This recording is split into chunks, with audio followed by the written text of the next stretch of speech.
দুধ ফুটিয়ে নিচ্ছি এবং করে একটু গাঢ় করে নেব। এই দুধ দিয়ে ম্যাঙ্গো কুলফি বানাবো। দুধটা অনেকটা গাঢ় হয়ে এসছে। এবার 2-4 চামচ চিনি দিয়ে ভালো করে মিশিয়ে নেব।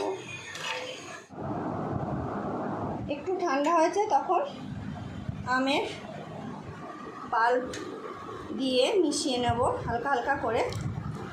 ভালো করে মিশানো হয়ে গেছে। মেয়ে আইসক্রিম খেয়েছিল, সেই ডিব্বাটা কাজে লাগিয়ে দিলাম।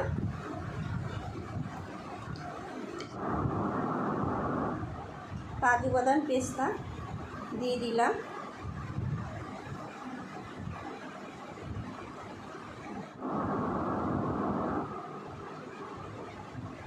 দুটো কাঠি গুঁজে ফ্রিজে রেখে দেবো।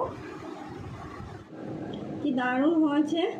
তোমাদের যদি এইভাবে কুলফি খেতে ইচ্ছা করে এমন করে বানিয়ে নেবে, আর লাইক করবে, কমেন্টে জানাবে কেমন হয়েছে, শেয়ার করবে।